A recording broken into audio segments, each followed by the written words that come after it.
Awu, kunjani? Nathula nathi cwake ngathi kufiwe la endlini. Awu. Wathula wathi cwaka.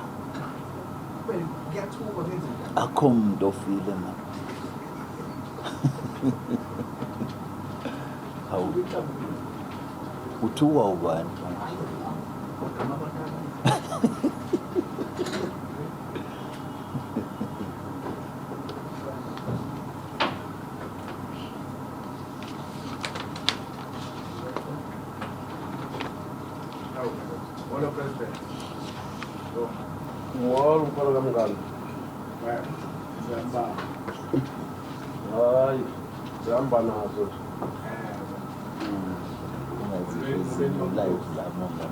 ngaphandle nje balentwazana emncane sho ngentana ngezana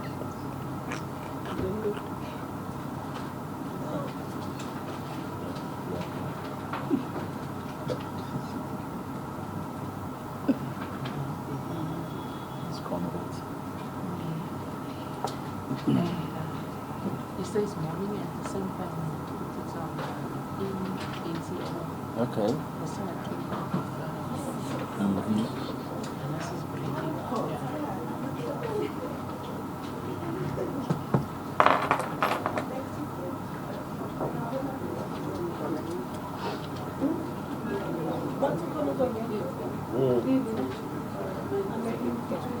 Yeah, two here. The GS who will be reading the statement is sitting here.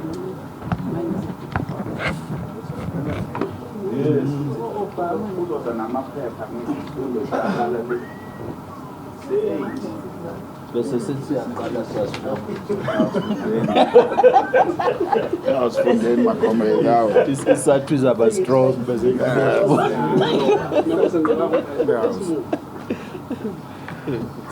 Kunesihawu kanti kwenzakala.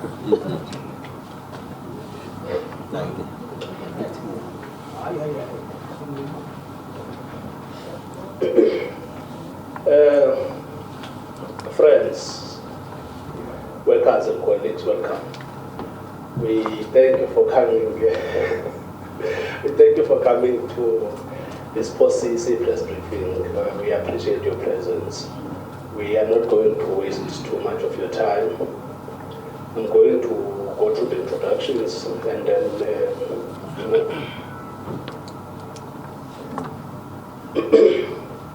on my far right, we have the Treasurer of the Federation, Comrade Frida Osteisen.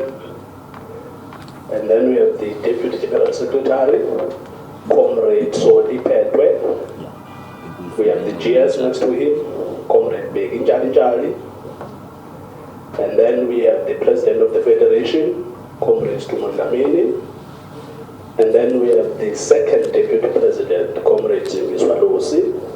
And next to me is the first Deputy President of the Federation, Comrade Jojo James. I'm going to hand over to the General Secretary, Comrade Begi, to take us through the statement, and then afterwards we will have a Q&A session. Over to you, Comrade James. Thanks, Comrade Sizwe. Good morning.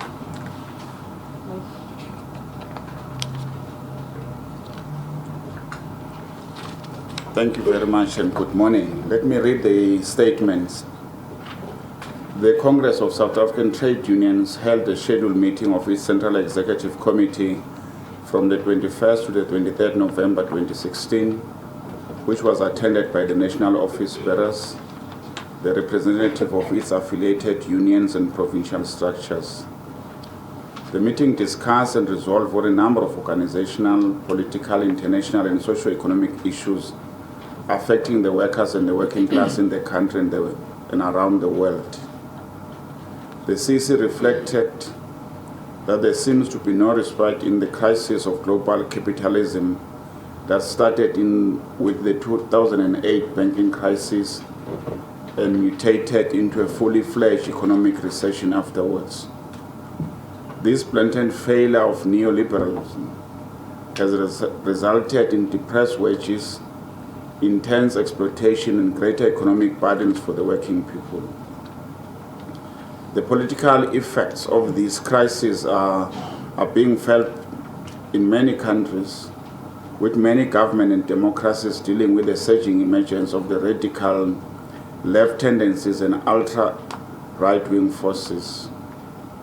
The Brexit vote that ultimately ended in the British membership of EU and the election of Donald Trump as the President of the USA reflected the emergence of a dangerous narrow nationalism and upset in the right-wing politics, especially in the Western countries. This is fed to a certain extent by the common people's rejection of globalization, neoliberal policies, and austerity measures that have decimated their standard of living. The international situation for the workers is even gloomy. The number of unemployed people is higher than the pre-crisis level. The global economic outlook is forecast by the IMF to grow no more than 3.4%, with rising unemployment and inequality, creating a growing resentment against the international finance capital and the neoliberal policies from the international working class. In South Africa, the persistent low economic growth rate since 2009 has left millions of workers and citizens facing unemployment, inequality, and deepening poverty. The CEC acknowledged that the current balances of social and political forces in our country favor the white monopoly capital that still maintain its stranglehold of the commanding heights of the economy. A weakening and divided ANC coupled with the dysfunctional alliance has failed to ensure that the progressive resolution of the ANC are implemented by our government. The failure to implement the progressive resolution of the ANC by the government, coupled with our flagging economy, has further strengthened the influence of the finance capital through sovereign rating agencies, which are now dictating macroeconomic policies decisions taken by the government. The National Treasurer's obsession with specifying rating agencies in the face of growing unemployment and retrenchment, and the stubborn adherence to the neoliberal macroeconomic framework, despite a failing economy, points to an organization and a government that has abandoned the concept of a radical economic transformation. The corruption scandals, deepening poverty and unemployment have created a fluid and unpredictable political situation. This political uncertainty is troubling for the Federation and constitute a setback for revolutionary forces and the working class in general. The CEC, though, also noted, like all other crises, this one also opened up the opportunity for the workers and the working class to influence the future and the direction of the revolution in the country. This period of change is an opportunity for progressive forces to intensify their fight to transform and restructure our economic structure and ensure that economically marginalized are brought into the mainstream economy. The CEC meeting resolved that Cosatu's main preoccupation going forward should be the struggle to reverse economic domination by the cabal of white monopoly capital cartels under the protection of the retrogressive and reactionary National Treasury. To achieve this, the Federation and its affiliates shall continue with the program of focusing on bread and butter issues of our members and broad socio-economic and political struggles in the interest of the working class as a whole. The working class also need to deal with effects of drought and dwindling water supplies across the country. This has already resulted in workers struggling with food prices and sometimes losing their jobs. This is a cruel reminder that global warming is real and climate change is upon us. Cosatu has resolved to take the lead in ensuring that we take the debate about climate change into the mainstream of our public discourse. This needs our attention because it will have a severe implication of the security of food, jobs, including our education and health system, if not properly managed. The meeting congratulated our affiliate SACTU for its successful National Congress and SASPO that is celebrating its centenary as South African first and foremost finance trade union. On the organizational assessment, the CC expressed contentment with the Federation process of introspection that has led to the enrichment of the content of our back-to-basis perspective as discussed by our 11th National Congress and the 2013 Organizing and Bargaining Conference. The CC reiterated its assertion that the task of building a strong working place organization must be anchored by intensification of the ongoing back-to-basis and listening campaign. We have successfully managed to translate the back-to-basis program into a meaningful practical activity to strengthen our workplace organization and to close the gap between the leadership and the members they lead. We shall continue to build class consciousness among our cadres and to wage and sustain campaigns that have a huge impact on the broader policies and political landscape. The Federation has also effectively managed to make sure that its programs are based on the reality and clear understanding that the glorious days of our Federation shall not be returned through wishful thinking, but only through honest hard work by affiliates and everyone. We're honestly and decidedly tackling the problem or the problematic tendencies that have developed within our affiliates head-on, and also implementing the declaration of the 12th National Congress of putting our pronouncement and our resolution into practice.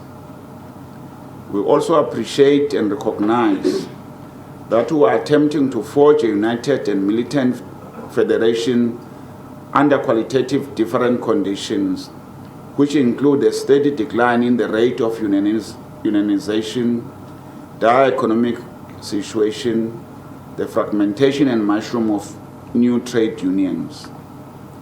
The meeting also resolved to continue to visit, engage, and listen to workers from their workplaces or from their places of work and prioritize campaigns that are aimed at reducing the wage inequality, improving workers' retirement benefit, and also ensuring that they receive better skill development and training. We shall take up this fight for better wages and improve benefit to the employers without fear or favor. The CC was happy that the Federation has spent the last 12 months since the 12th National Congress focusing on its intention to broad social and policy issues and also addressing the immediate concerns of its members. We are gradually reasserting ourselves as a social force for transformation and are also diligently rebuilding our organized power, including our capacity to mobilize.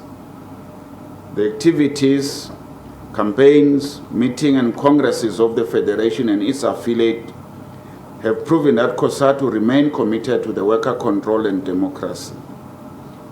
The struggle that we have waged since our last Congress prove without doubt that Cosatu has partially recovered from its disarray and is focusing its energies on worker issues. We have shown this recovery by influencing public policy discussion and working hard to monitor and push government to stick to its promises and commitments. This is evidenced by our ability to stop the implementation of the Taxation Law Amendment Act, defeating reactionary lobby groups like the Free Market Foundation, South African Institution of Race Relations, and backward-looking political parties like the DA in their attempt to attack the national minimum wage and collective bargaining and other progressive policies. It is Cosatu that has successfully pushed for the adoption of the UIF Amendment Bill, which has finally been adopted by the National Assembly's Portfolio Committee on Labour and the National Council of Provinces. It is a progressive bill which will see billions of rand of the UIF funds channeled to the workers by increasing UIF benefits from 8 months to 12 months, increasing maternity leave payment from the 54% of income to 66%, including mothers who has miscarriages in the 3rd trimester and stillborn under maternity leave. It will empower the minister to set special regulation for domestic workers on the issue of maternity leave. It is Cosatu that has managed to remove from the bill controversial section that the Department of Labour brought to it after the bill have led NETLEC, for example, the clause dealing with abortion. We are currently busy engaging with government and other social partners at NETLEC on how to expand access to the UIF to cover the informal sector and self-employed workers like the taxi drivers, including paternity and parental and adoption leave. We have also successfully forced government and business into negotiation for the legislated national minimum wage and made sure that those who were hell-bent on undermining and ultimately killing the national minimum wage do not succeed. The Federation has also forced government to release a white paper of the national health insurance, and our focus now is on winning the battle of getting the NHI implemented in our lifetime. We'll fight any attempt to delay or to sabotage the implementation of the NHI inside or outside of the government. We have pushed and persuaded our government into releasing the comprehensive social security discussion paper for the discussion at NETLEC. This paper has been released, and we shall be going to NETLEC to ensure that it serves the interests and aspiration of the workers and the working class. The Federation has ensured that the National Parliament passes the extension of security of tenure amendment bill in 2017. We have made sure that its key progressive clauses include protecting farm workers from eviction, provide legal representation to farm workers or to farm workers facing eviction, and ensure that the human and other rights of farm workers are not violated. The bill shall also enshrine the legal rights of farm workers' dependents and relatives, granting access to gravesite to farm workers, and also compel farm workers to maintain the homes of farm workers. We're also currently busy with the National Parliament on how the debt relief can provide it to our most indebted and impoverished workers and customers. The CEC expressed satisfaction with the overall turnout of the workers during its one-day national strikes to mark the International Day for Decent Work on the 7th of October 2016. Despite all the victimization and intimidation, most workers came out to send a clear message to both government and big businesses that the status quo is unacceptable. Workers make it very clear to employers that they are ready to fight. We shall continue to intensify our campaigns with the understanding that this will be a long and protracted struggle to achieve decent work for South African workers. We are busy representing all workers that were victimized by employers for participation in the October 7 for the decent work. Going forward, we'll defend our rights to collective bargaining with everything we have, and we'll keep pushing back against all those who are hell-bent on taking away our hard-won rights. We have the Department of Labour in our radar for its failure to ensure employers' compliance with the country's labour laws, and all those employers who continue to seek creative ways on evading compliance with the labour legislation. In celebrating the 31st anniversary of Cosatu, The CC acknowledged the remarkable resilience and political maturity of the Federation and its capacity to analyze and evolve without the changing times. We have shown a remarkable improvement over the last year, and despite some shortcomings, we remain the best organized and the class-conscious giant federation of South African workers. It is within this spirit and commitment to remain a fighting, militant, campaigning federation of workers that will approach our work going forward. The meeting also noted the continued offensive misinformation campaign and rumor mongering intended to weaken and undermine the Federation and its affiliates. The CC appreciated the Federation's vigilance and its effort to ensuring that the workers are not complicit, their unions are not bureaucratic, and that the unity and the cohesion of the Federation remain sacrosanct. On socio-economic assessment, Cosatu is worried that government's adherence to the current neoliberal paradigm, their preoccupation with reducing the budget deficit to pacify rating agencies will not resolve our economic crisis. This is happening at a time when the cost of living has risen, with severe impact on poor households that average spend about 34% of their income on food, as inflation rose in September 2014 from 4.6 to 6.1% in 2016. This is taking place in the context where around half of the population is poor and experiencing food security or food insecurity and hunger. We are worried by government's failure and lack of political will to implement the NHI and free education. The CC condemned the National Treasurer for opportunistically trying to use the low economic growth and declining revenue collected to the fiscus as a pretext to lobby for the permanent scrapping of these policy imperatives. Cosatu will fight any attempt to sabotage the NHI and failure to roll out free education for the poor. We shall continue to monitor the work of both the Competitions Commission's Health Market Inquiry and the Davis Tax Committee, because we are aware that their finding will have a far-reaching implication on the implementation of the NHI. The Federation has tabled Section 77 notice, our network notice, in demand of the free education, and we shall be liaising with all the stakeholders and mobilizing our members and workers in general for a possible national strike if there is no solution to the impasse is found. The CEC has made it very clear that education is not only a socio-economic matter, but it's also a human rights issue. We shall brief our team of negotiators that will be tackling this matter at NETLAC. The Federation regards NETLAC as a platform where society can engage in a sound dialogue to find a sustainable solution to the current impasse on education funding. Our failure to find a solution on time will have a huge negative socio-economic impact on our society.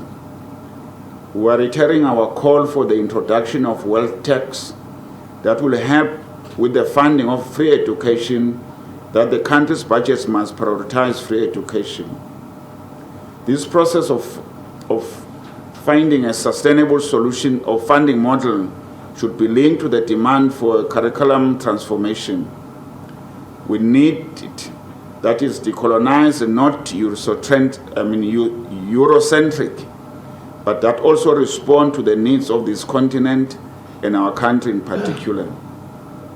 The Federation rejects the National Treasury's austerity measures that have resulted in government permanently closing existing public service vacancies. We caution government that will not allow them to use the moratorium on wage increases on political office bearers as a prelude to introduce the same wage cuts in the next round of the public sector wage negotiation next year. The meeting resolved to start the mobilization process in the public service in preparation for the anticipated battles ahead. we issue a call to all our members in the public service to prepare for a serious pushback against the government austerity measures and realize that nothing will be given, but everything will have to be gained through the struggle in the next round of the public service wage negotiation. On the economy and unemployment, the CEC reiterated his frustration with the slow pace of transformation of the ownership and control of the South African economy. The South African economy and the land are increasingly foreign-owned, as evidenced by mergers and acquisition. Unfortunately, similar to the international experience, this investment has resulted in the loss of jobs over the time in the acquired companies. The new report by Stats SA that shows that South Africa's jobless rate rose to a new record high of 27.1% in the third quarter should prove as a call to action for both government and big business. Cosatu has argued that in order to address unemployment in this country, we need to address the ligas of concentration and domination of South African economy by a few monopolies. There is little space for South African small firms to succeed and create jobs for the 9 million unemployed workers because the economy is dominated by cartels. This is in addition to a high administrative price, such as electricity, transport cost, non-availability of cheap finance, and the contradictory microeconomic policies which stifle the impact of industrial policies. The fact that South Africa has the highest jobless rate of more than 60 emerging and developing countries, according to Bloomberg, and also that we have the highest rate of unemployment since 2003, is unmitigated disaster. This is unacceptable when you consider that the estimated cash held by all JSE companies is now close to 600 billion on deposit in the South African banks, and that this has increased since 2008 financial crisis. Despite the loss of 1 million jobs due to the crisis, companies have continued to increase their profit instead of increasing investment in South Africa. Most local companies, such as Sasol, Life Healthcare, Stanford, have decided to invest in developed countries like Britain and Australia. The Federation is adamant that some of these investment measures and acquisition are often done to increase the egos of the CEOs, increase the bonuses of the CEOs, rather than to increase the technological capacity of their companies to create jobs. Most of these transactions have resulted in more job losses, and they tend to create a crisis of profit long term. The CEC shall campaign for stricter investment laws to ensure that the merger and acquisition transactions do not result in job losses. The Competition Act should be amended to prohibit job losses 10 years after the merger. It is not enough to make it a condition that there will be no job losses only for 2 years, and this should include Section 189A on retrenchment. The flexibility around the retrenchment of workers has allowed employers to abuse workers as retrenchment under the Section 189A, and can be used to do anything that is prohibited under the LRA as long as it can be proved that the retrenchment is within the Section 189A. Cosatu wants to see a review of the legislation that regulates retrenchments. Business should not be allowed to make profit while not giving back to the society by hiding behind the so-called lack of confidence in government. There cannot be a question policy uncertainty when South African government has adopted the National Development Plan, the New Growth Pact, and the Industrial Policy Action Plans. Therefore, we view business reluctance to reinvest in their profit in South Africa as a form of political pressure rather than for business reason. We're pushing forward with the preparation for a job summit early next year because we believe that there is a need for a pact covering jobs, income, and prices. The date for the summit is still to be set after engagement with government. On politics, the meeting expressed concerns that the alliance is struggling to define and unite itself after the local government election campaign saw serious division and the election results saw the ANC lose support. We spent a lot of time discussing the future of the alliance and its relevance in achieving the goals and aspirations of the working class.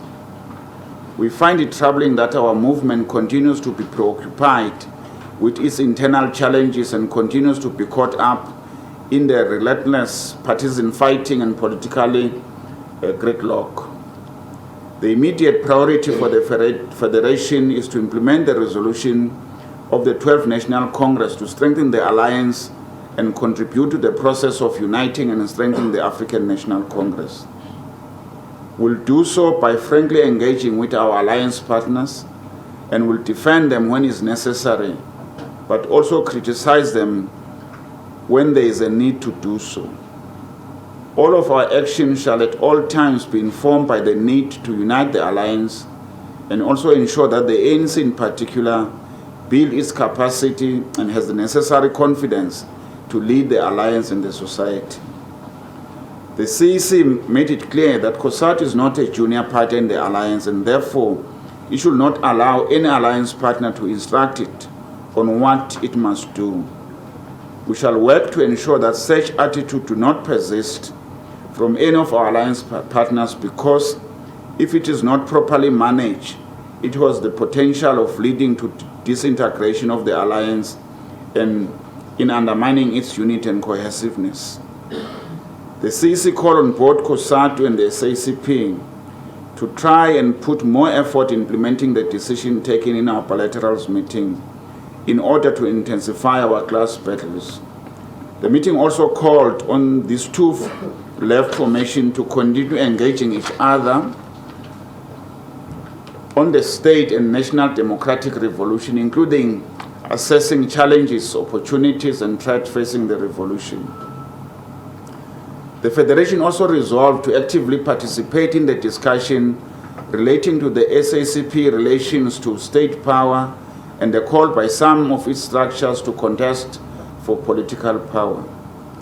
We want to make sure that this debate is not reduced to a mere call for the SACP to contest in election for its own sake, but that it answers some fundamental theoretical and practical question on how we are going to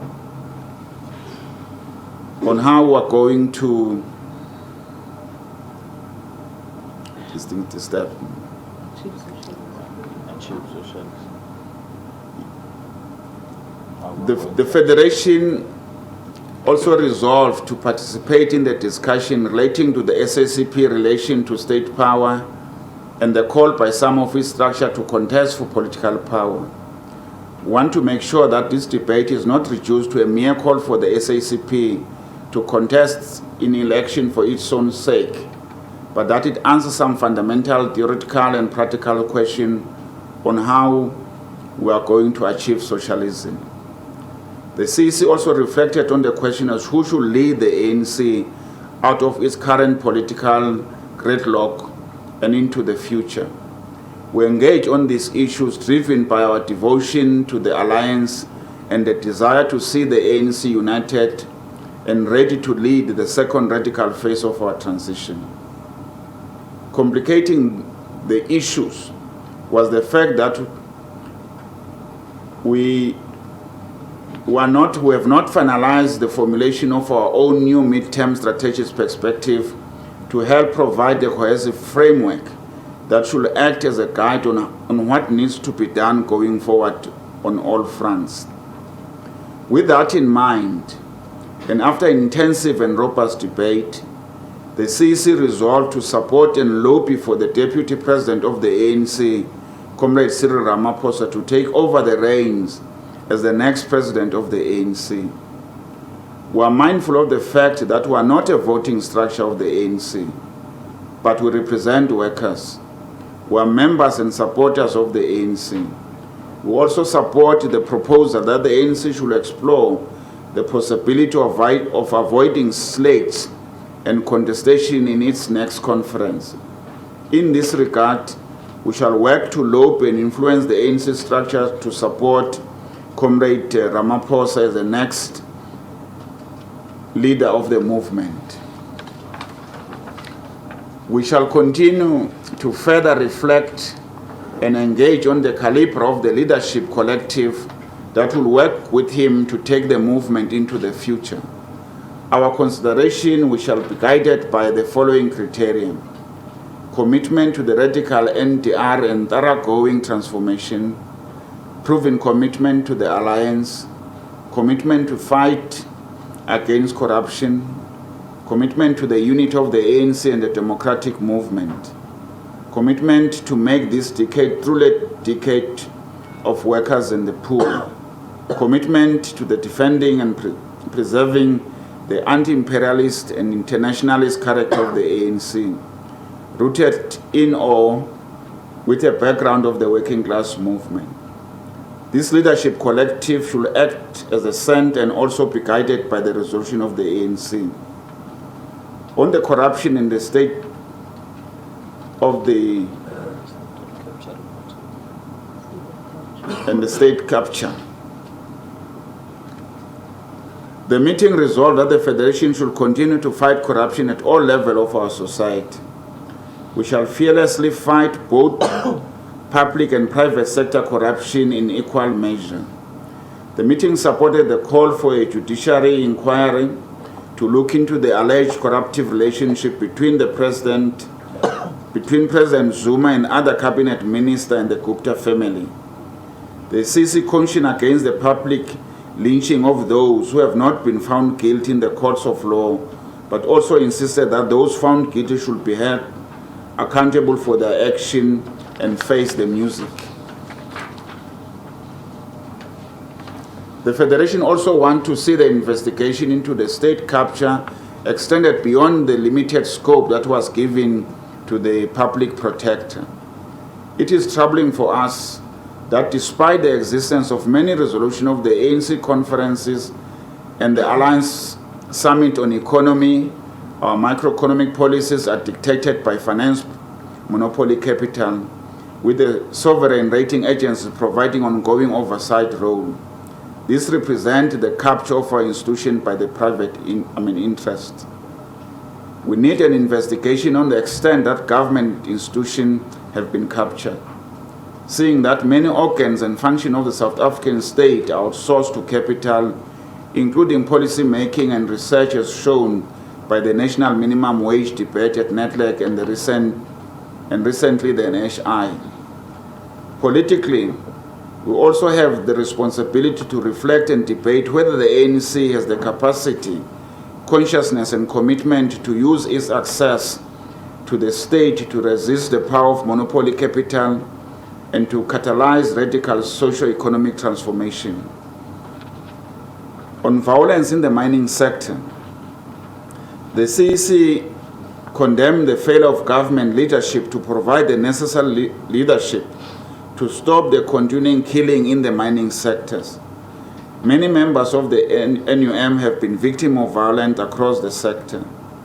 We are happy that some AMCU members have been sentenced to life prison for their crimes against the NUM members, but we are also disappointed that some of the charges against alleged perpetrators were dropped. The Federation is calling for calm in the mining sector and remain committed to peace among the workers and strongly support the principle of freedom of association, especially for the working class. The meeting has submitted a vote of no confidence to the Minister of Mineral Resources, Minister Msebenzi Zwane, as a minister in this sector. He is a weak and polarized figure that has failed to deal with the biggest issues like retrenchment, illegal mining, and ongoing violence.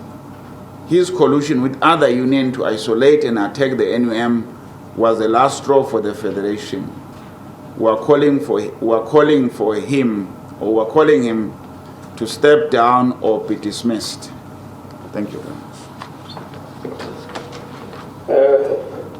Thank you, Nopala, for that short statement. We are going to allow all of your colleagues to raise your questions of clarity. And you know the drill.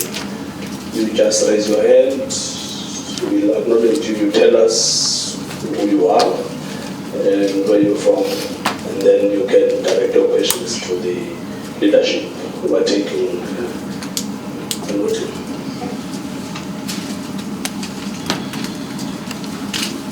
Okay, so. Okay, Matlakigani from this 24. Just wanted to know what influenced or what were the reasons to finally endorse the Deputy President, Cyril Ramaphosa, to take over from the ANC? And are there any conditions with that support? Because in the next paragraph, we're talking about reflecting on the collective leadership with certain criteria to go with it.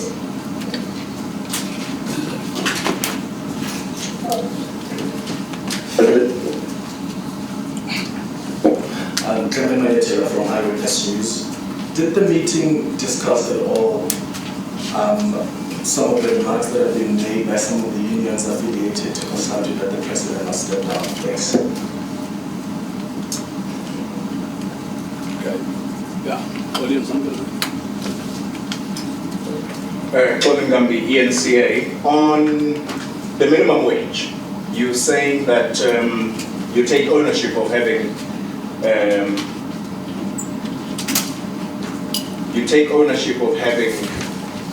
ensured that the negotiations between government and business take place in the first place.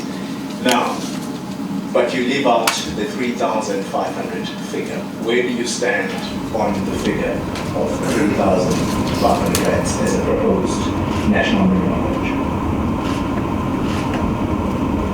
So I'm going to my question will be a follow-up to Mutati's question. The president of the ANC over the past weekend in KZN and in Mpumalanga was on a rampage saying that he knows the people who are stealing and effectively saying that there are detractors within the alliance itself and the ANC against his presidency. Where does Cosatu stand in the whole charade of President Jacob Zuma over the past weekend in KZN? And do you still have confidence in his leadership? As you say, the ANC is paralyzed in fractional battles and is paralyzed. Thank you. Okay, corporate leadership.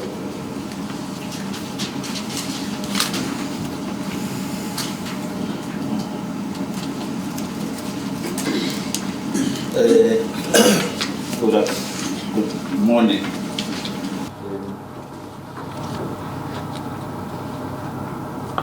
I'm sure eNCA did not read our statement on the national minimum wage because we issued a separate statement which goes into detail what is Cosatu's attitude to the national minimum wage proposed as the level of 3,500.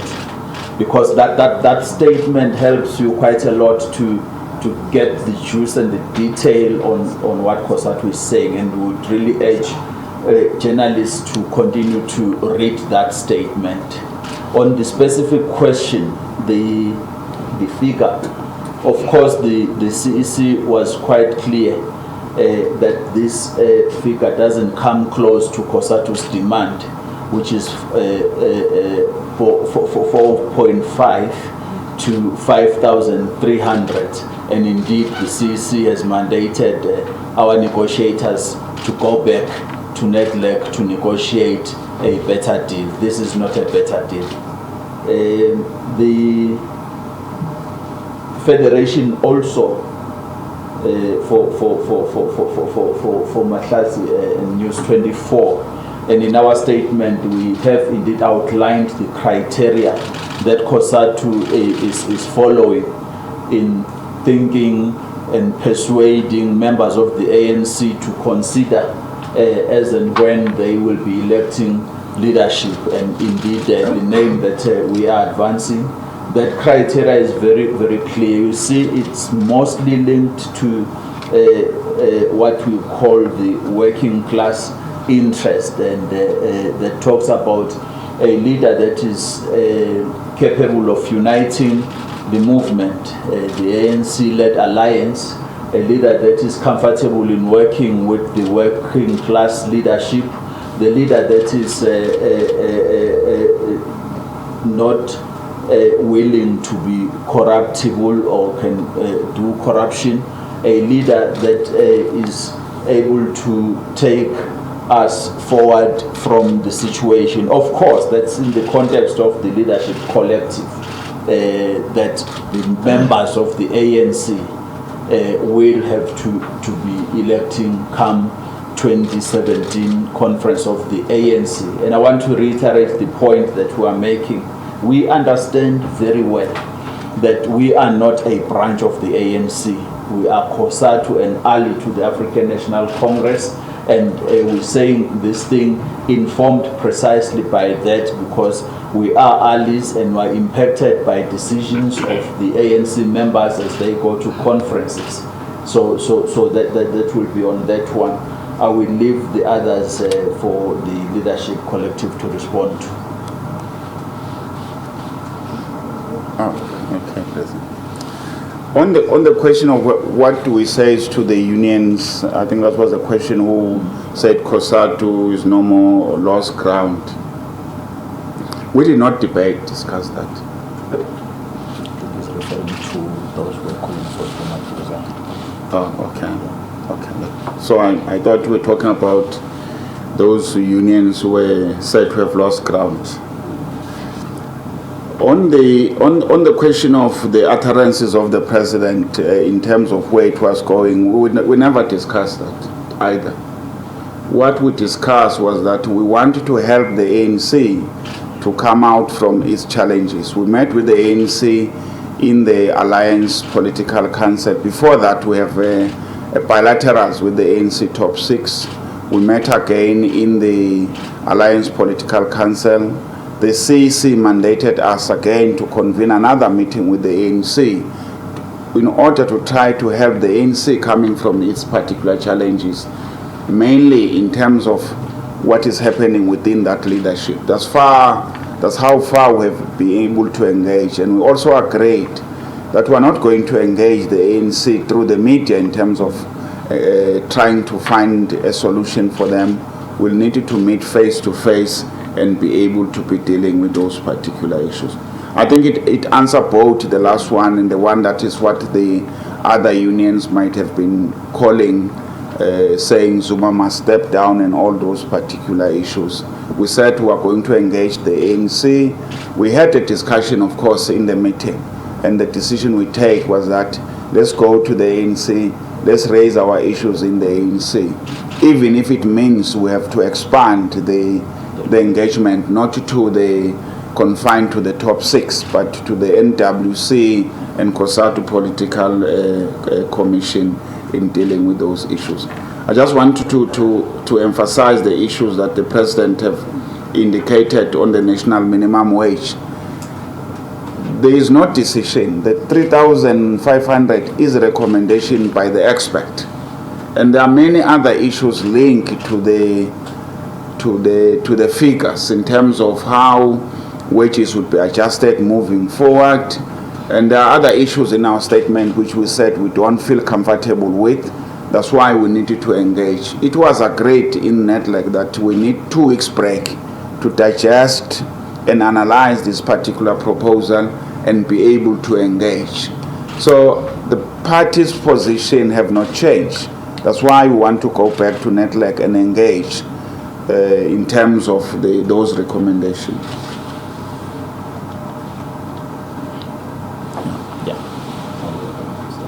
Okay, we are are going to take another round.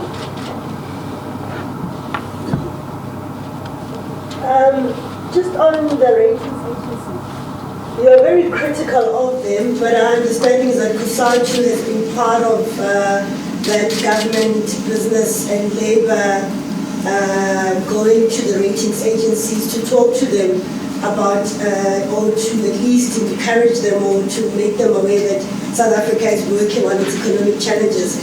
And now to come around and you are taking Treasury of focusing way too much on appeasing the ratings agencies when you've been a part of it, which was another argument pushed by NUMSA this week, where they did criticize you for continuously being part of those talks with the ratings agency.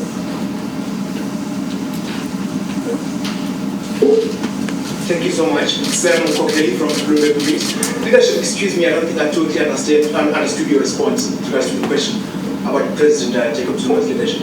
What's your view on the calls from many affiliates of Cosatu that President Jacob Zuma should not finish the second term and that he should quit? What's your take on that? Thank you.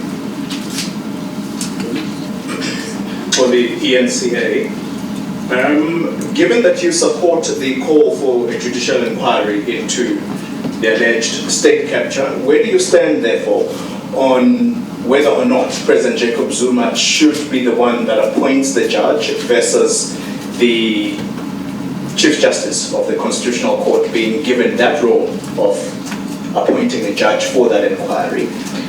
And the last question, should Cosatu unions be taking monies from Gupta-owned companies? Thank you.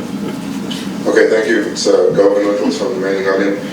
Just on the statement, you said that you spent a lot of time discussing the future of the alliance and its relevance in achieving the goals and aspirations of the working class. What did you determine about the alliance's relevance at the moment?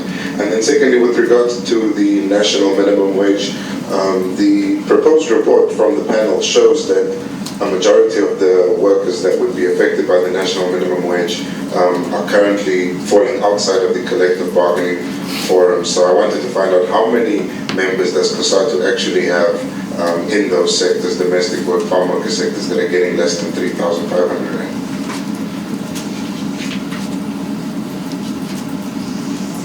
Good afternoon and good morning, and thank you for taking my question. It's Bonora from the New Age.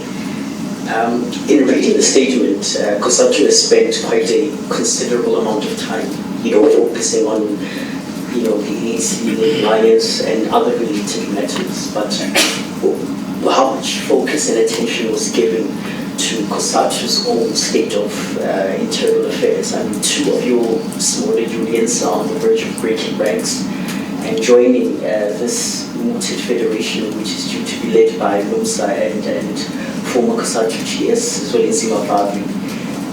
What does this do for Cosatu's organizational unity at this point in time? Thank you.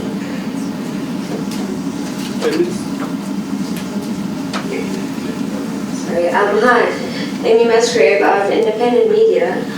I have 4 questions, please. The one is, I've been speaking to civil society a lot, and obviously it's in terms of the comprehensive social security report that the Social Development Department has released. I mean, I've read it.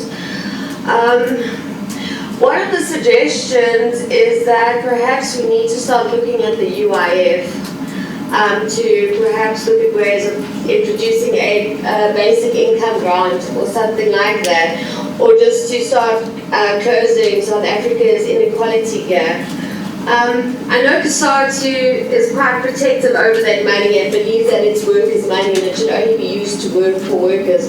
I would just like to know if you would be open to anything like that. I mean, because obviously, as we know, there's a lot of money sitting in the UIF at the moment. My second question is, in your statement you say that you believe over the last year you've shown remarkable improvement despite some shortcomings. I'd like you to tell me what those shortcomings are. I've probably just, for example, written about 6 stories on Zimbabwe, and I mean how badly they are doing. I mean, many of your smaller unions are not doing well financially, and there's a lot of infighting because of money and things like that. So if you could just speak to that as well. I'd also like to know where you are on suing Nomsa and Fawu to get your money back, because I know you guys did issue a statement saying that you would try and get money back from them. So I'd just like to know where you are on that. And I've forgotten my full question. It should have come to me. Corporate leadership. That's very good. Thank you very much.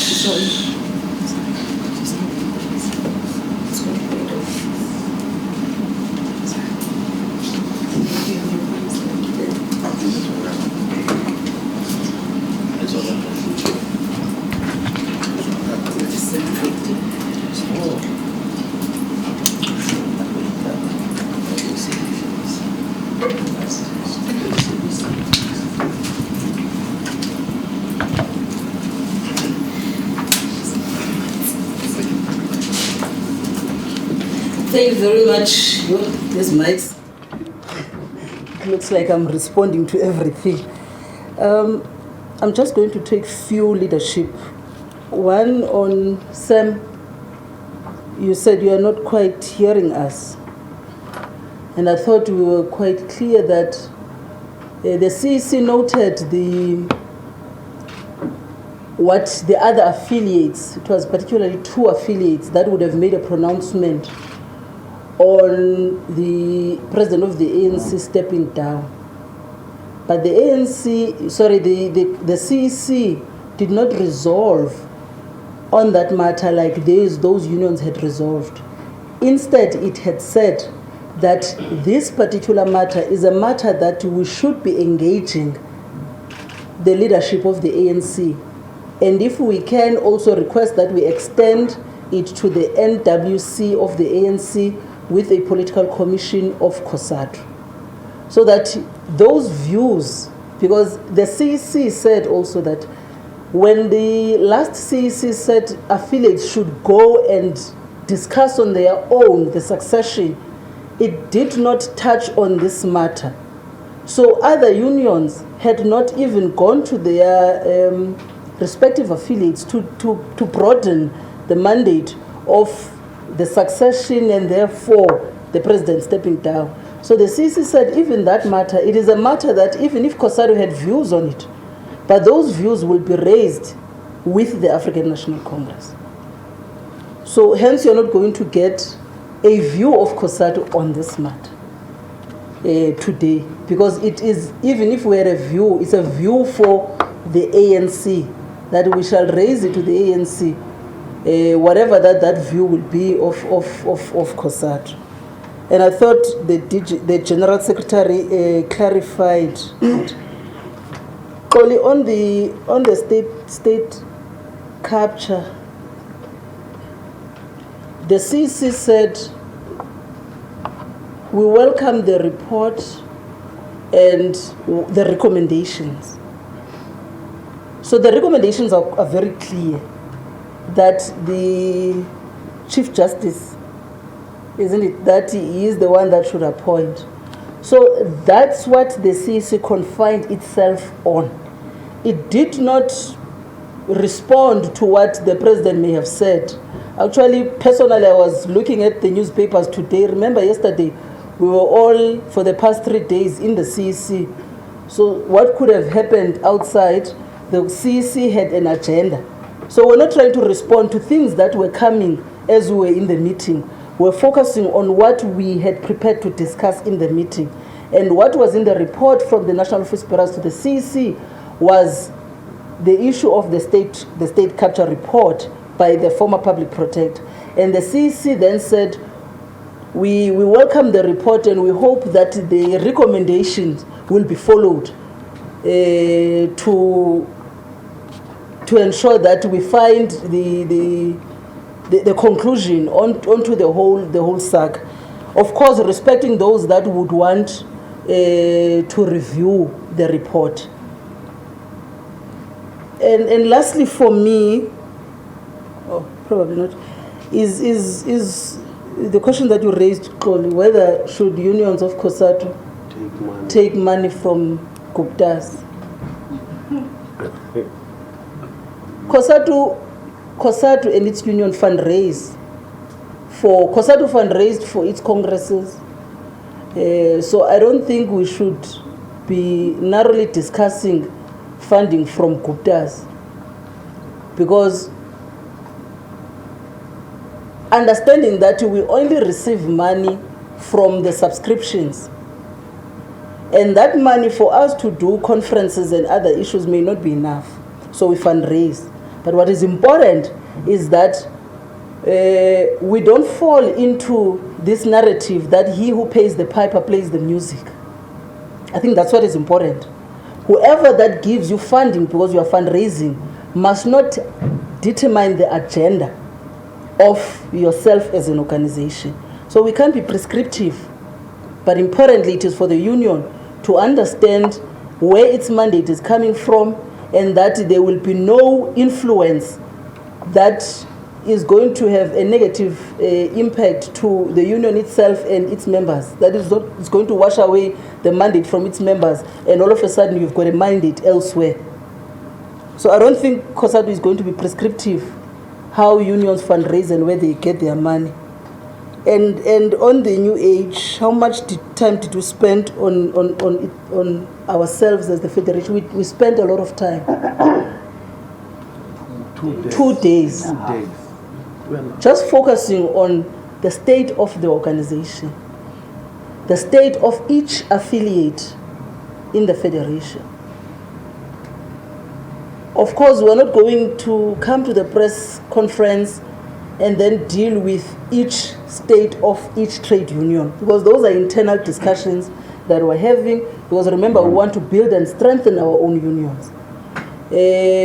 But we did make a reflection to an extent that we agreed on how we're going to move forward in ensuring that we help those unions that may be having some challenges.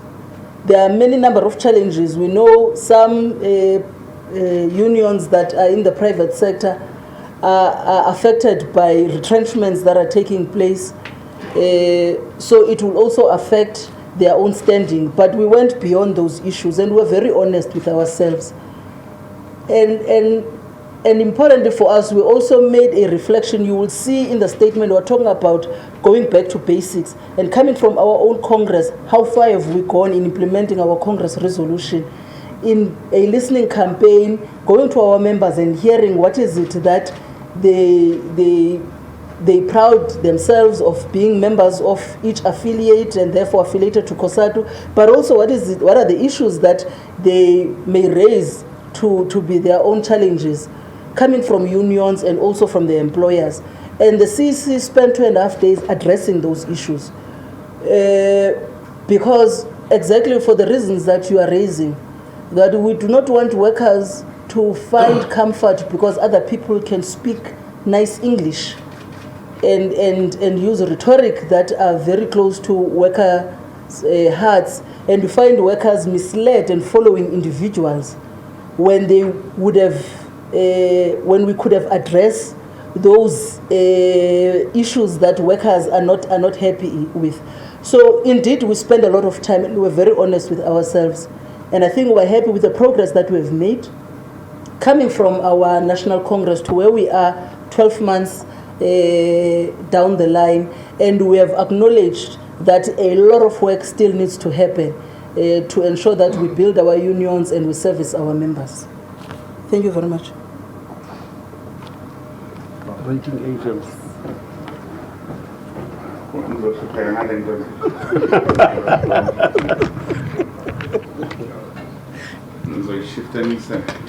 Just to answer on the question of FAO and NUMSA, that is an administrative matter. We have taken a decision long time that whoever owes the federation are going to recover the money. So that didn't take much time of the CEC. On the comprehensive social security, the paper has been released when we're here in the meeting. The paper is going to be released formally tomorrow at NETLEC. That's where the minister is going to be talking about the comprehensive social security. We're not been told whether this is a joint paper, because it was supposed to be the social development and treasurer presenting a joint paper. If it's by one minister, it's going to create some problem in one way or another in terms of funding. On the issue of UIF, while it sounds that there's a lot of money there, it's because the UIF does not compensate for all those who make a contribution to it in the first instance. So you can't say there's a lot of money. We want to increase the benefit for those who are contributing first, but also for those who are forced to or who are resigning, who contribute but they don't enjoy the benefit. Once those who make contribution have an access to that money, we can properly do the assessment. But for the unemployed and the scholars, because the UIF is an insurance base, it's based on contribution, it can't be regarded as really an honest, comprehensive social security system for those who cannot be able to fend for themselves. So we're going to engage, not based on the UIF, because for the UIF is talking about those who are fortunate to be employed in a particular way. So it can't be regarded as a comprehensive social security when they are talking about the UIF as the solution to that one.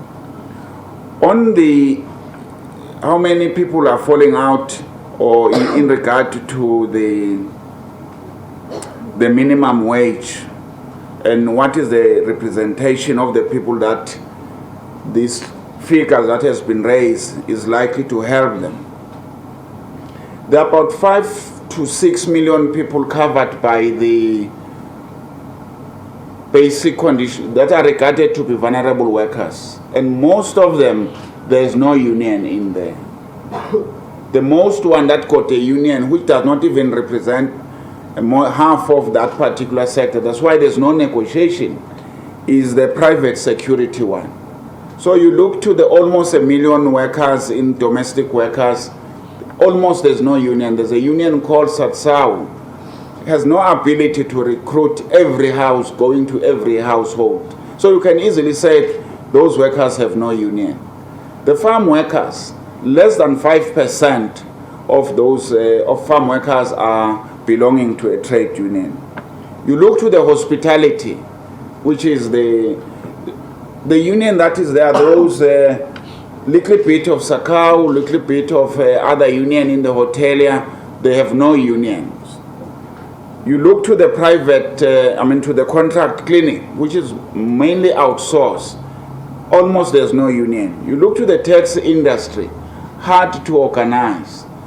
So when people are ridiculing and attacking this offer, they do not take to account that those workers have no union and nobody speak on their behalf.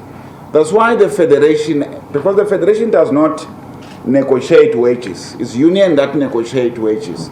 That's why it become a policy matter. That's why the federation says those that nobody negotiate for them, there has to be a policy intervention that lift them.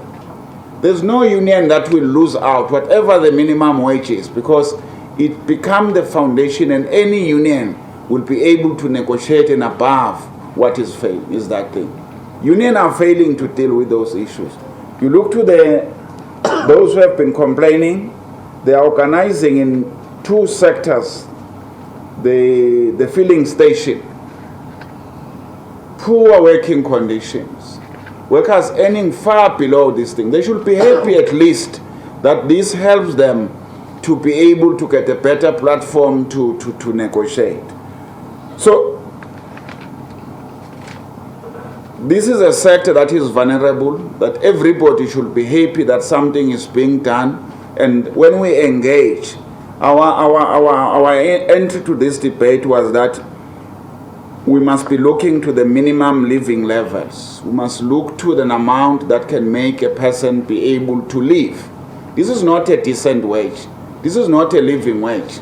This is a minimum wage that nobody should be earning below So when we said we were happy to have been part of the process of engaging and lifting these particular issues, is on that basis that nobody, no union can say they've been negotiating for these workers. On the small unions, we discussed each and every union, and all these unions in Cosatu got the capacity, including the one that we are talking about as SIPAU, they got the capacity to grow. They got this was the union that was very strong few years ago, very strong in the petroleum, in the chemical sector, in the pharmaceutical. This is the sector that was better paid. If you look to the petroleum, you look to the chemical, the heavy chemicals, you look to the fast moving goods, that's where every worker wished to have been in that particular sector because it was better paid, because of the union involvement in addressing the interests of those workers. It's unfortunate, and I think we all accept that the decision to go to an investment has been a decision that is devouring the unions, because unions are fighting as to who should be controlling the question of the investment. But to invest is not a bad decision, it's a good decision, because, for an example, the investment company for SIPAU was intended that the returns should be able to help the union to educate the children of its members.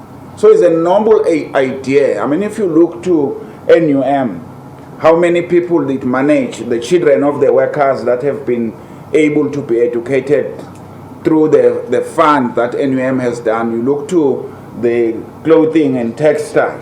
It's a good idea, but it needs a well thought in terms of how it needed to be managed, because if it's managed wrongly, it can lead to infighting within the union leadership. Okay, let me just take one question, the rating agencies. Yeah. But before I come to that one, New Age, just to make a correction, you may be having your facts, we may be having our facts. They may not be the same on the two unions we are referring to, and saying they're about to leave the federation.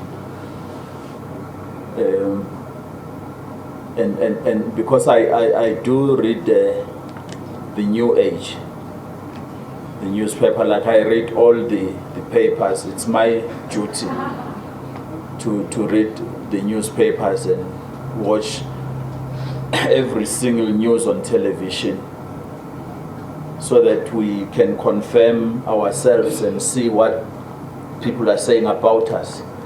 There would be a view from the New Age that our affiliate Sasau and the football players, SAFPU, is planning to leave Cosatu. And I know for Sasau you even spoke to one fellow who is not a leader of Sasau. He's a former general secretary of Sasau, that fellow. You must call him again and ask him what is his office where he works for the union. Because Sasau's offices were here. End of this month they are moving to another office not very far from here. They are an affiliate of Cosatu. They have no plan to leave us. They are paying their dues very, very well. They are engaging with Cosatu on areas where they may not be happy with some issues, but they are an affiliate of Cosatu. They are participating in our programs. The Football Players Union, SAFPU, again, may not be in a good shape around its fees, obligations, but they are fixing that, and they are constantly reminding us that, guys, remember, we're a Cosatu affiliate and we are happy with that. And they were working with them, we're meeting with them, we're writing letters to talk about the other issues. So I would want that area to be corrected, that there is nothing like that. They are being quoted in a NUMSA report to the NEC of NUMSA, like all the other federations in this country. NUMSA has listed all of them, that they are going with them to form the new federation, but the facts are saying something different. So I would challenge you to follow that story as a journalist. We have indeed, as Cosatu, with the collective leadership of labor in this country, been on the tours outside the country to meet investors, to meet the rating agencies, to explain and tell a South African story, a positive story about our country, that unlike what they are being told most of the times through the television and newspapers, we are not a collapsing country. We are doing our bit to build this country, even us as the labor unions in this country. We have taken this task, of course, at the invitation by Treasury and business. We have taken part in those tours, and we are not ashamed. We're not shy to say that, because it is our duty also to do that. So those who are criticizing the Federation leadership for having participated in the process of selling a positive story for South Africa, and yet they are South Africans themselves, I don't know what story do they want us to sell about this country. But this is what we are saying to the rating agencies in our statement, and why we're saying so is that we should be, as a country, be assisted even by them to do our bit in building the country, because it now seems they are like a stick that should monitor whatever policy trajectory we follow. We were incensed and very irritated in July this year, before the August 3 local government elections, one of them saying to the South African government, "You dare agree with the unions on the national minimum wage." You remember that, because I read it from your papers. One of the rating agencies, Fitch, saying the South African government must never bow down to pressure by the unions in South Africa and then agree on the national minimum wage. Something that we are saying, and we know by now that the response by South Africans about the national minimum wage proposal is such that they are not happy that that money is legal. Everybody is saying we want a national minimum wage, but then they were coming to say don't give in to that demand. Something that we're trying to inject in South Africa to build the economic base of South Africans. So that's why you see this thing where you then read that we are also attacking them. We're simply appealing to them. Sometimes you feel that they are venturing into the political space of our country and trying to manage how political battles need to be channeled in South Africa. And they close a blind eye on other issues of serious corruption in the private sector. They close an eye. There's a threat, the CC say, we don't want any threat to our pension funds and our retirement funds. That's what the CC says. And you wouldn't hear the rating agencies being unhappy that workers and feeling that their retirement funds are under threat by some from the private sector. So there's just many issues. It's not that we hate them. Actually, we think they are a watchdog that is necessary. That's why the BRICS countries are even inventing their own rating agencies, so that they also have their own watchdog, because it is clear that you would need to have that. But they are boundaries. They are not the alpha and omega of our lives in South Africa. We have a duty to build our own country. Thank you very much. Last one. Actually, I thought we had exhausted this, but I'm going to be generous. I'm just going to take this last round. So I'm going to start with the Motwa, me, Open, and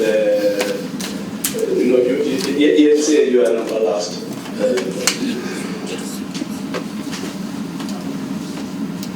Yes, it's Morgan from SABC. Just two quick questions. The first one, can we get a clear understanding of what actually informed or has informed your choice of Mr. Ramaphosa as the next leader of the ANC? Is it these 7 points, this criteria that you say we're going to apply in choosing those who are going to serve with him, or what exactly makes Ramaphosa your choice for next leader? What qualities? And the second question is also, if I can maybe get a yes or no answer to this one. Has Cosatu ever received money from the voters? Yes. The federation? Yes or no? Yes or no? And also, if you'd be so kind to answer the same question in your individual capacities as you see them. Have you ever received money or gifts from the voters, each of you sitting there? Yes, we can. Okay, I know I ask this question at every press conference, but this is my last press conference as the Labour editor of Independent Media, so I'm hoping you're going to answer it this time. Could you please tell me what is happening regarding the investigation into the Sizwe border report? Because you guys had said you were going to investigate, you were looking at what action you would take, including against Colin Machida. Please give me an answer. A good answer, please. Thank you.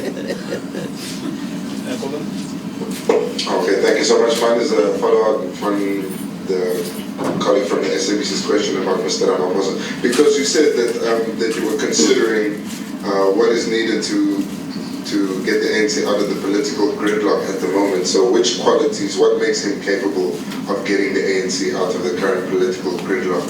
And then back to the national minimum wage, GS, you mentioned that most of these workers that would be affected by the national minimum wage, whose wages would improve, are not actually unionized. So then who is consulting with these workers, and who is getting the consultations and making sure that it's in the report at the NEDLAC platform?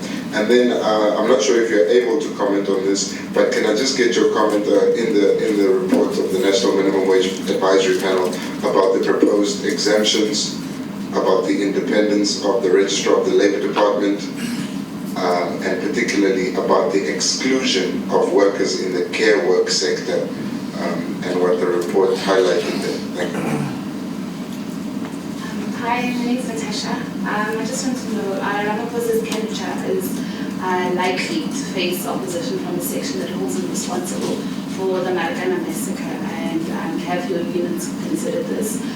Also, the ANC is deliberating on coming up with a united solution to the leadership question and avoid slates. Don't you think your announcement of support has a potential of influencing the ANC process? Should you not have waited for the ANC's internal deliberations on the matter to be over? And lastly, what if the ANC tomorrow, through a combined decision, elects someone else as their candidate for presidency? Will the unions or Cosatu change its stand? Thank you.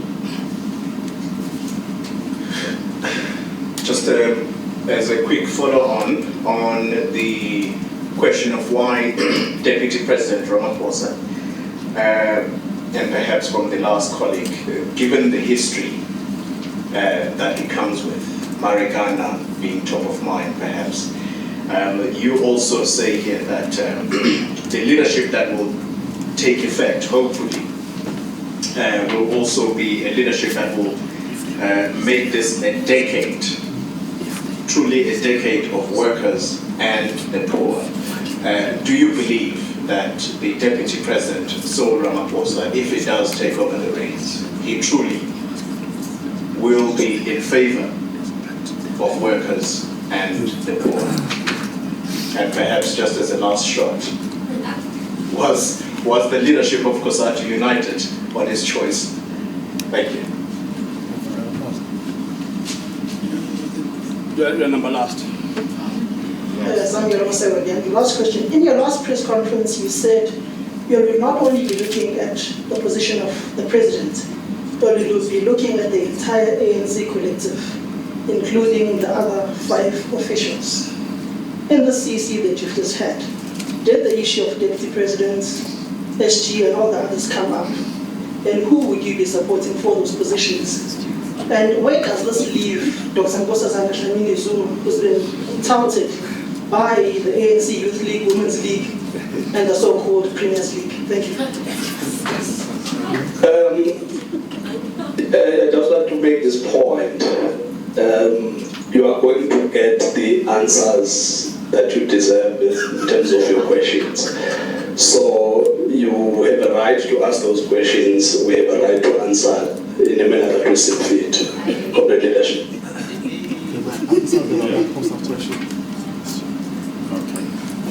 Let me come, President, to add on. The issue for us is that we did not discuss the entire leadership of the ANC, the NEC, and others. We never did. Even in the past, there might be few people that we may believe they should be considered in the NEC by members. We're asking our members that they should consider in their nomination, because this process is going to go back to the branches of the ANC and be nominated. So we'll do likewise in dealing with those issues. But in this CEC, we never discussed those particular issues. We're under the pressure from yourself and everybody else to make an announcement on this one, whether we're together or not, and we, in a helpful manner, try to take you out of the difficulties that you are in. And we said, yes, indeed, we have looked to the criteria. We look to the criteria. People are people. Human beings are human beings. But you assess and look to their history. This is the persons, in our view, because sometimes subjective. We look to the criteria, we set it up, we agree that this is the person, in our view, that can be best in a position to help the ANC in relation to those issues. In nominating people, there's no free lunch. You engage them as soon as they go to power and say, this is what we want to work with you, you must deliver in terms of those issues. So indeed, in our view as a collective of the ANC, they should be able to take this decade as a decade of workers. How other people feel about it, who other people nominate, I think you have to ask them whether they think and what is the criteria they want to. You can't ask us about people we have not nominated. You can only ask about our own preferred or recommended candidate to our members, that when they go to those structures, they should be able to deal with those particular.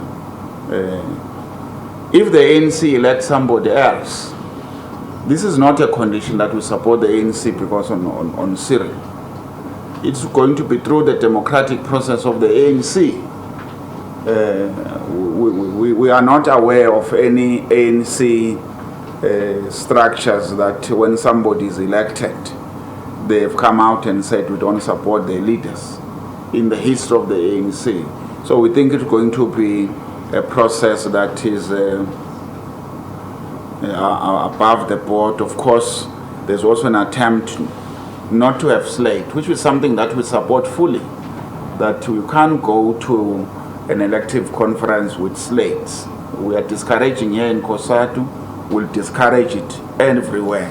People look to the potential of that individual based on that capacity of that individual being in a position to elect.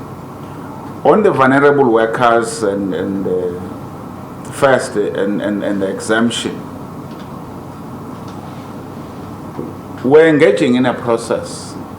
Our first instances was that all workers, no worker should be earning below whatever minimum wage is.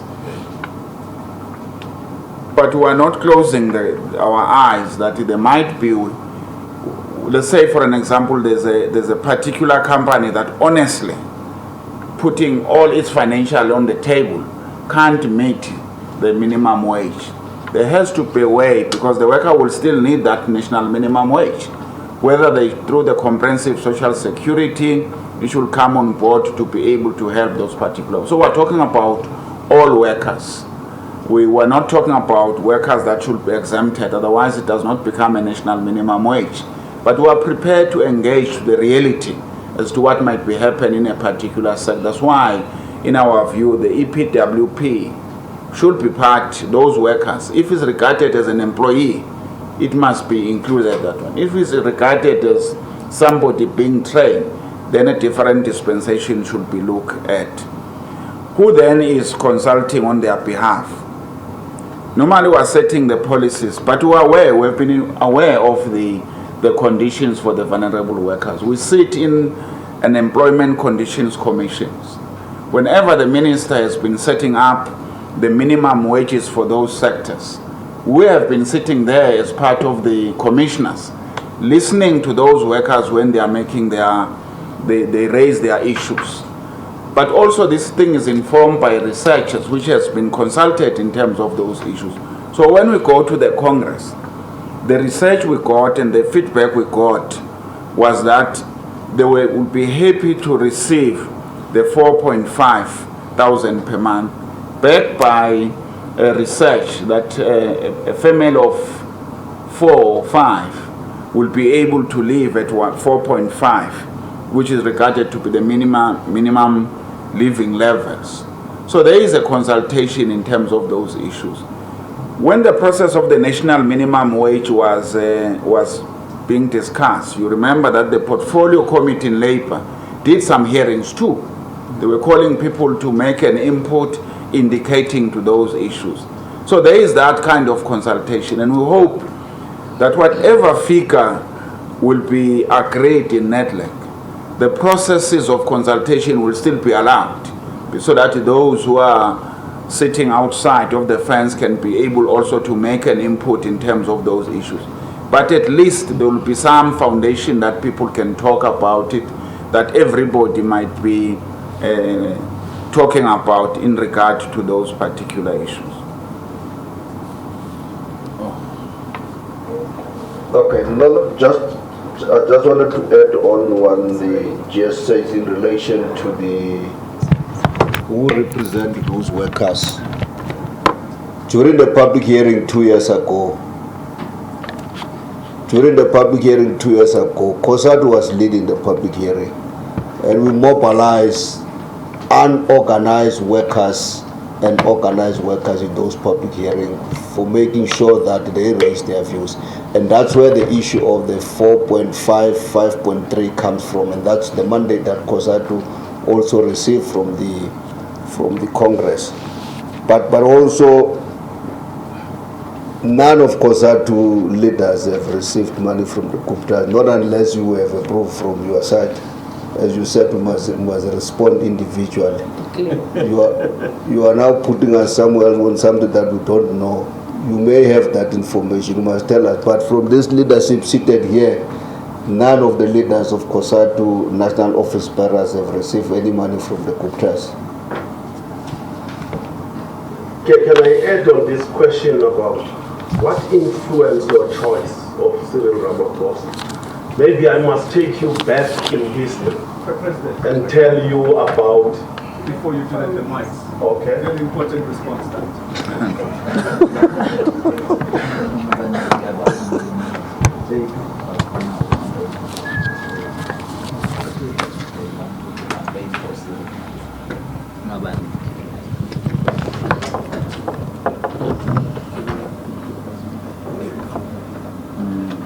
Cyril Ramaphosa is the person that formed the National Union of Mine Workers.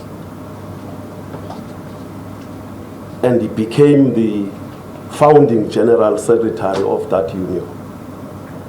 And it is through his efforts and the National Union of Mine Workers that mine workers were liberated from the prison-like conditions on the mine. This Cyril Ramaphosa we're talking about was involved in the negotiations of the constitution of this country. I don't know why you want us to talk more. And he also fits this criteria that we have outlined here. That's the reason. Nothing more, nothing less. Can I just Can I maybe respond just on one issue?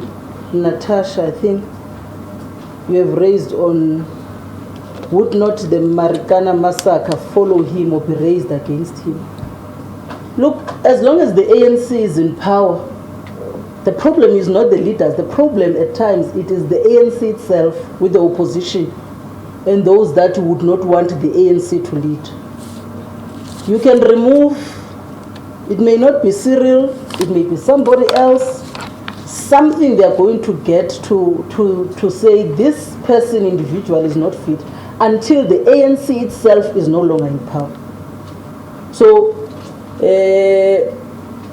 I don't want to anticipate if it's not Cyril who it would be. But I'll tell you, even if it's Cyril and the rest, or it is somebody else and the rest that he leads or she leads with, those that do not want the ANC to govern this country will find things against the leader of the African National Congress. Now, there are many things that follow individuals, but it can't be one issue that it's not the only ingredients. And we keep on raising this issue of Marikana. When the commission was put in place, and you can't move away from it. And Cyril himself was never found guilty. So things will continue to be raised. It doesn't matter who leads the ANC, because what we understand is that the war is not against individuals, but against the African National Congress itself. That they want to see regime change. They do not want the ANC to continue to rule this country.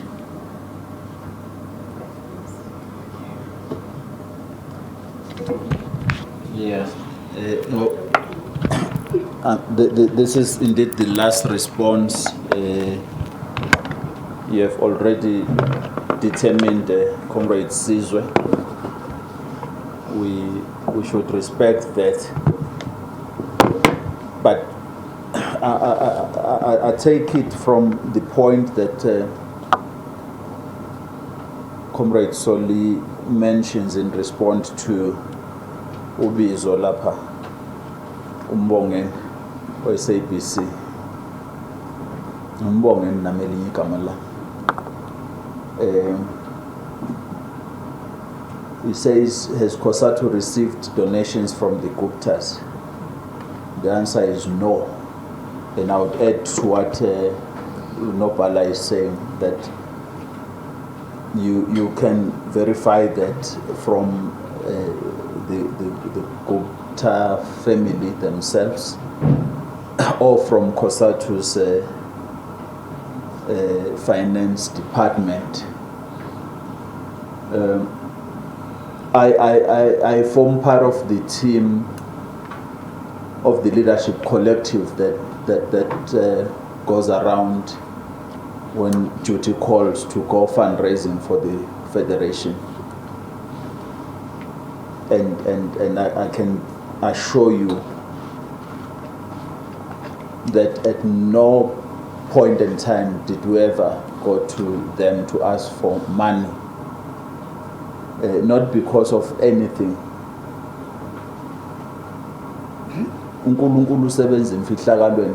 We have never gone to them to ask for money. Not because we knew that they were going to be a topic at a particular time.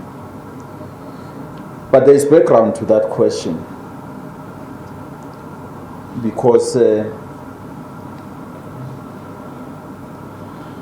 in this season of madness in our own political space, we Sbanama Jeps, uppercut, underbelly against each other as leaders, not this leadership.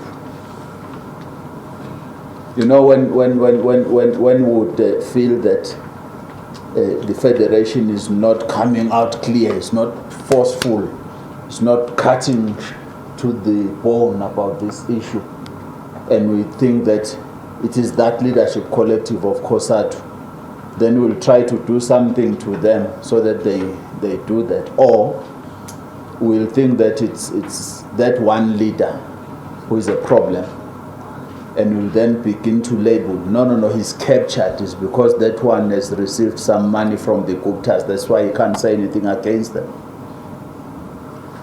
That's the background to that question.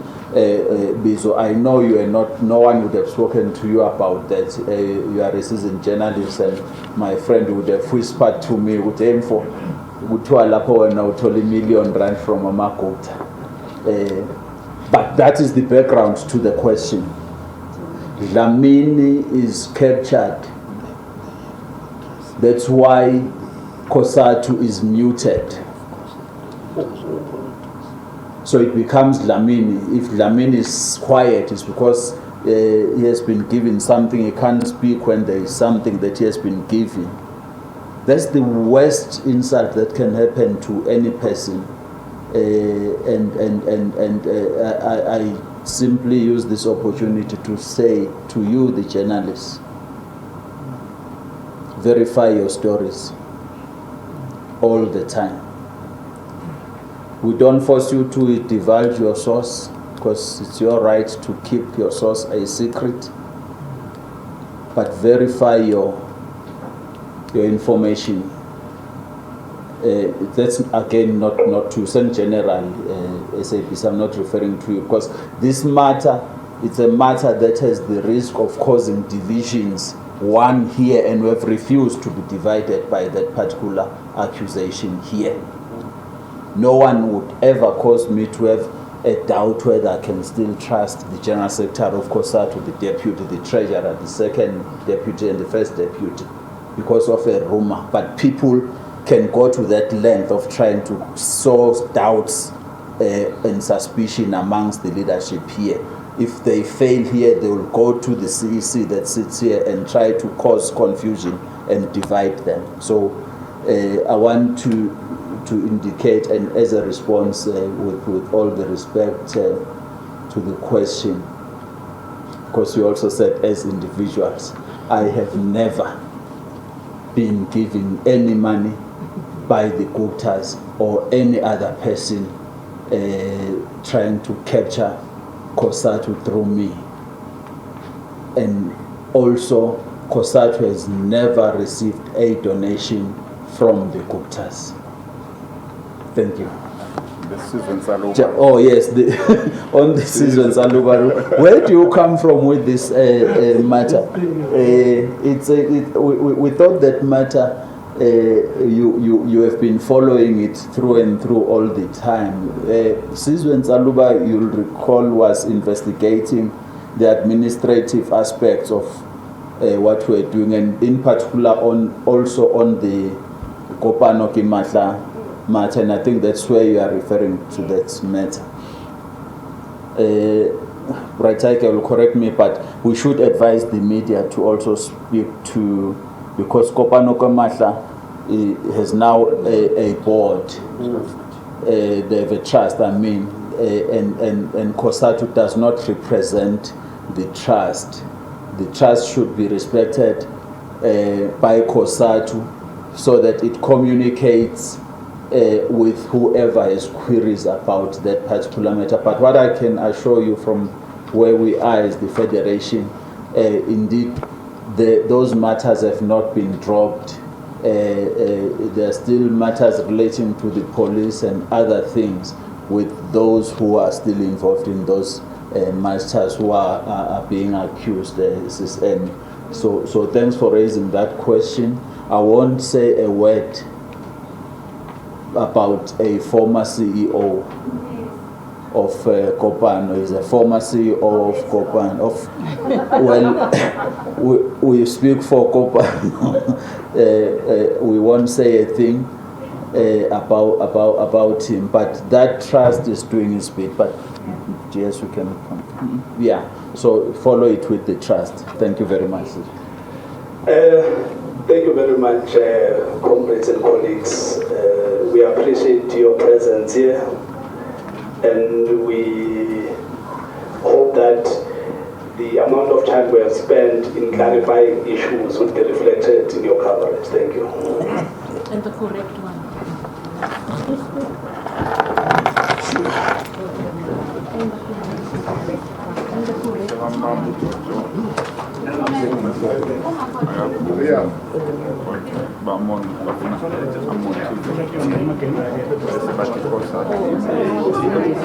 They're requesting one-on-ones and then survey. Yeah, nanka office bearers managing. Basketera ingani kwa.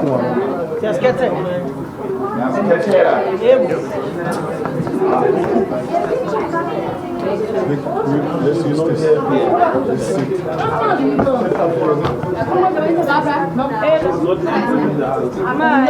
I can give you the better and the better.